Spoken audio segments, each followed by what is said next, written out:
apprend là à l'instant. D'accord, vous n'avez rien Vous vu sur l'apprenez. les médias, internet Non, rien vu à ce sujet-là.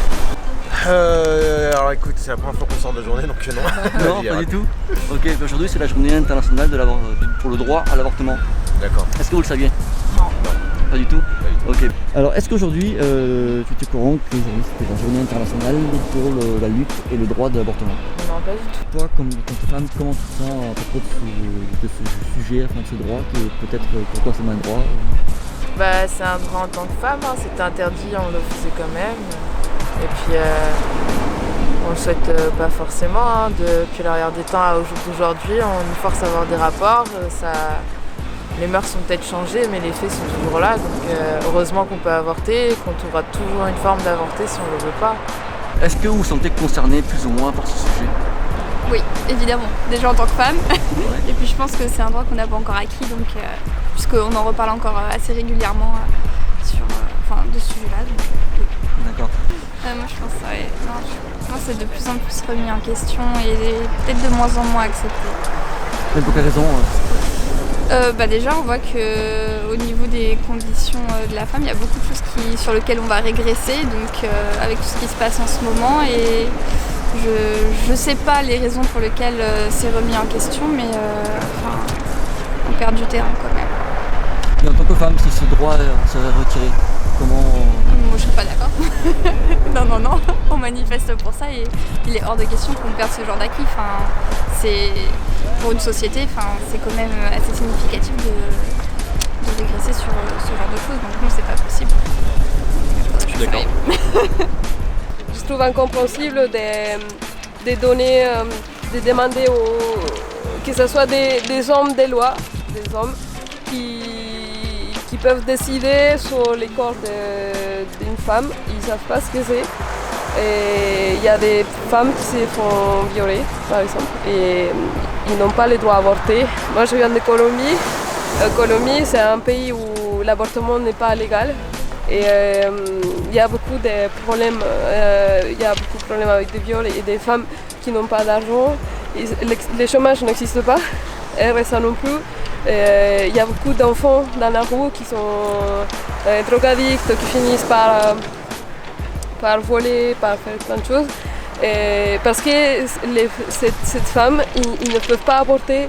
Il y a des femmes qui meurent aussi parce qu'ils vont dans des centres pour se faire avorter qui ne sont pas légaux. Il y a des gens qui abusent sur ça. Il y a beaucoup de femmes qui meurent à cause de ça. Et donc déjà pour moi, par expérience pour mon pays, je sais que c'est la catastrophe et qu'on ne peut pas donner les droits à l'église catholique, parce que c'est aussi l'église catholique qui influence dans notre pays pour des décisions pareilles, de ne pas pouvoir avorter. Je ne cautionne pas le fait que des hommes votent des lois sur les corps des femmes. Ils n'ont pas les droits, ils ne savent pas ce que ça fait. Et toi, comme femme, comment tu te sentirais si en France ça serait pas autorisé? Moi-même j'ai vécu l'expérience où j'ai appris que j'étais enceinte trop tard, donc ils ne voulaient pas m'avorter, donc je suis restée sur l'hôpital et je leur ai dit vous n'avez pas le choix, je ne partirai pas, sinon je vais en Espagne ou en Suisse. Ils ont fini par le faire. Okay. Mais je trouve ça aberrant en fait. Parce que le temps qu'on s'en rende compte, il y a un délai d'attente de 2 semaines et ce délai d'attente ça peut dépasser la date limite et là on vous dit ah bah non. Donc voilà, c'est traité comme des moutons. La douleur n'est pas traitée aussi. Genre on est quand même en France, on a des soins, on nous renvoie à la maison et on nous laisse projeter ce qui nous peut enlever on va dire. Et souffrir comme des malades, sans soins psychologiques, sans rien nous dire, sans nous dire à ce qu'il faut s'attendre ou quoi. Donc ouais, on a ces droits-là, mais quand même, c'est pas très encadré. Entonces tú ahorita, ¿cómo te sientes aquí en Francia con el derecho de poder abortar? Es un alivio para mí saber que puedo tener un embarazo que no deseo y que obviamente respetando un tiempo que no se pase 3 meses, que se pueda abortar, ¿no? Porque todavía es un embrión, es algo muy pequeñito que se puede sacar sin problema y que puede ayudar a una persona, puede ayudar a no cambiar su curso de vida. Un hijo es algo que puede traer mucha felicidad, pero al mismo tiempo si no tienes el dinero para soportar un hijo, ni apoyo, ni una pareja, es un poco difícil, ¿no? Cambia mucho la vida. Entonces, tengo esta como tranquilidad de saber que en este país lo puedo hacer. No lo he hecho en este país, lo hice en Colombia, lo he abortado en Colombia, y tuvo que ser algo así como súper escondido. Y yo tenía mucho miedo y yo tuve la suerte de encontrar un sitio donde era como lo mejor sitio donde yo podía hacerlo, que no tuve problemas, pero yo sé que hay muchas chicas en Colombia y en otros países en América del Sur que van a sitios que no, o sea, súper mal, súper mal.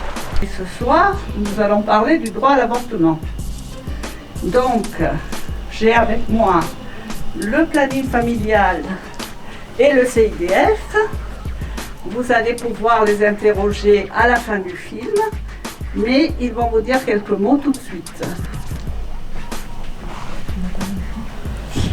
Bonsoir, merci d'être présent ce soir, ou présente plutôt.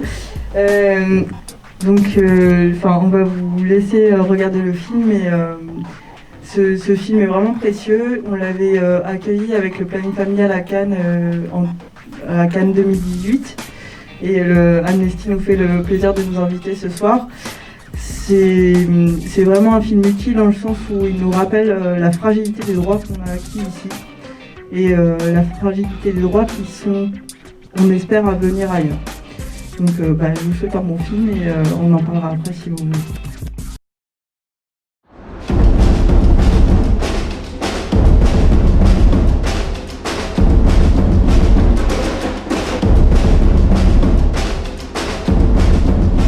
Cada muchacha hoy, adolescente, sabe que con ella no pondrán. Ella será un testimonio vivo de esa resistencia y que finalmente coagula en esta posibilidad de decidir libremente sobre sus propios cuerpos.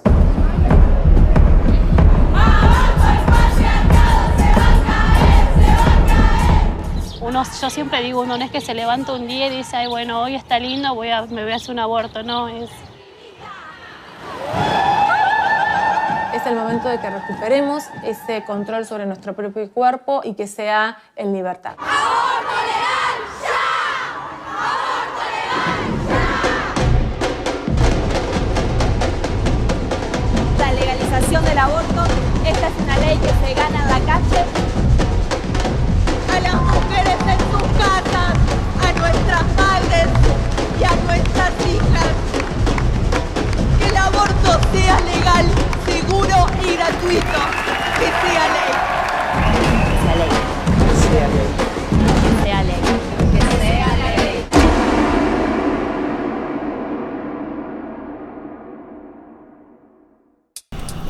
D'abord, je voulais vous remercier pour cette soirée et surtout pour ce film que je n'avais pas vu, donc j'ai été ravie de pouvoir le voir. Moi, je voulais juste vous faire part d'une petite réflexion que j'ai eue en voyant le film. Je me suis toujours intéressée au combat des femmes, et notamment des femmes d'Amérique du Sud. Parce que je trouve qu'il y a vraiment des exemples forts de ces combats, comme on voit d'ailleurs dans ce film, où on voit je trouve que les femmes qui se mettent à lutter, ça a quelque chose d'extraordinairement beau et fort, et qu'on ne trouve pas chez les mecs, désolé. Je pense que pour le coup, on est dans un pays, en France, aujourd'hui, qui a quand même du mal à utiliser le mot féministe. On l'a vu utilisé en long, en large, en travers par des sénatrices, des députés, mais aujourd'hui en France, le mot féministe est vu un petit peu comme un gros mot en fait. C'est vrai qu'en sortant, moi je me disais qu'il faudrait qu'on fasse une batucada féministe en se disant qu'on va dans la ville de Nice en pouvant taper sur des tambours et en le disant haut et fort. on a l'impression que ça serait, c'est même les jeunes aujourd'hui, je ne sais pas si tu as cette expérience, mais souvent, il y a des groupes de jeunes qui sont très féministes, qui le revendiquent avec une socialisation via les réseaux sociaux et qui trouvent beaucoup de ressources. Mais dans la grande majorité, je dirais que la plupart ne veulent surtout pas qu'on les voit comme des féministes, parce que y a tout un travail de sape qui a été fait autour des mouvements féministes, qui sont réduits à des caricatures, à des simplifications, qui ne montrent pas tous les débats qu'il y a parmi les mouvements féministes. Que moi, il y a plein de féministes avec lesquels je ne suis pas d'accord, et je trouve ça très bien de ne pas être d'accord avec d'autres. Je pense à un contexte culturel français qui est persuadé d'être toujours en avance de tous les autres, qui est très fort pour aller juger ce qui se passe dans les pays à l'extérieur de la France, en particulier au sud de la France, toujours à avoir un jugement sur ce que les autres pays font pas assez bien, mais à pas suffisamment regarder devant sa porte et de dire qu'aujourd'hui, le féminisme en France et les féminismes en France ont du mal à exister de façon pleine et assumée. Et voilà. Nous étions 3 associations, le CIDFF, c'est-à-dire le Centre d'information et d'orientation du droit des femmes, Amnesty International, c'est eux qui nous ont invités à venir, et le planning familial français, le mouvement français pour le planning familial. D'accord. Et ce soir, le film qui est présenté, c'est Femmes d'Argentine, mais dans le vrai titre, c'est Que c'est à l'œil. Voilà. Qui présente la lutte des femmes argentines pour le droit à l'avortement, qui s'est soldée par un échec en 2018 et qui depuis est au point mort.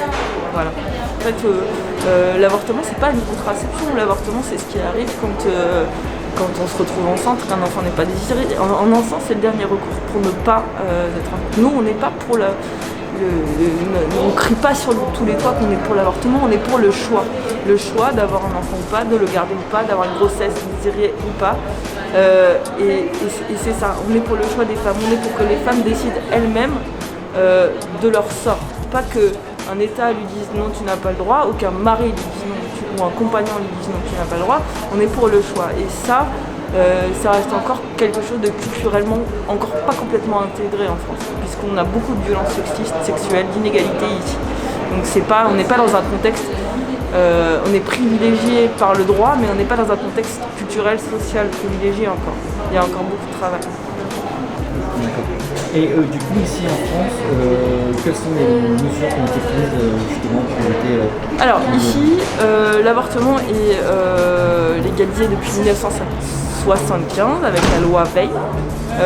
Depuis, il a été réformé à de nombreuses reprises, notamment dans les années 2013-2014, parce qu'on a voté notamment au début des années 2000, c'était l'accès aux mineurs sans l'autorisation parentale.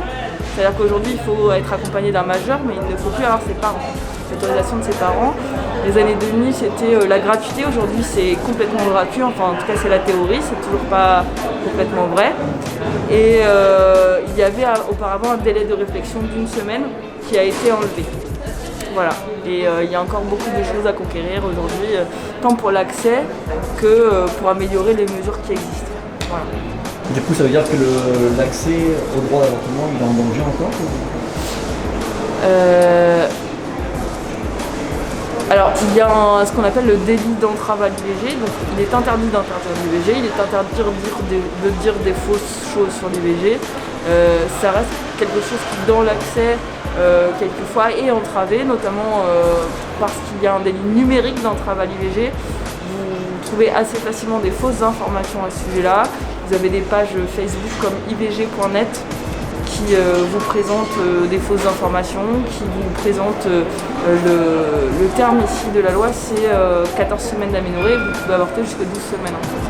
Ils vous présentent un fœtus de 12 semaines comme un bébé, en disant qu'il y a des faux témoignages de femmes qui en fait disent oui, j'ai avorté, je le regrette, oui, j'ai avorté, je suis devenue stérile, des choses qui sont complètement fausses scientifiquement. Et il y a une loi qui existe pareil, mais elle n'est toujours pas appliquée. C'est très difficile de faire fermer un groupe Facebook, c'est très difficile de signaler ces agissements-là. Et par ailleurs, il y a autre chose, c'est que les lobbies catholiques, les lobbies pro-vie qui sont à la source de ça sont très puissants, ont beaucoup d'argent, font beaucoup, ne consacrent leur temps qu'à ça. Nous, en comparaison, petites associations, on n'a pas les mêmes moyens, on n'a pas les mêmes ressorts, on n'a pas la même puissance. Et c'est vrai que eux, ils peuvent continuer à s'aimer, laisser des traces. Ils ont même une ligne, un numéro vert, quoi. On peut les appeler pour avoir des informations, bien sûr. On peut les appeler et ils vont vous dire non mais le petit bébé, mais vous ne pouvez pas lui faire ça. Des choses qui sont complètement stupides sur le plan scientifique, sur le plan surtout médical, tout ce que vous voulez. Et en fait, ils continuent à s'aimer, des choses comme ça. Donc ça, c'est quelque chose, c'est un point de vigilance qui nous inquiète beaucoup, avec beaucoup d'autres sujets, mais c'est vrai que c'est un point de vigilance qui nous inquiète. Ce serait bien qu'en tant qu'humain, ce problème n'intéresse pas que les femmes, et pas qu'une poignée de femmes qu'on qualifierait de féministes. Voilà. D'accord, ok.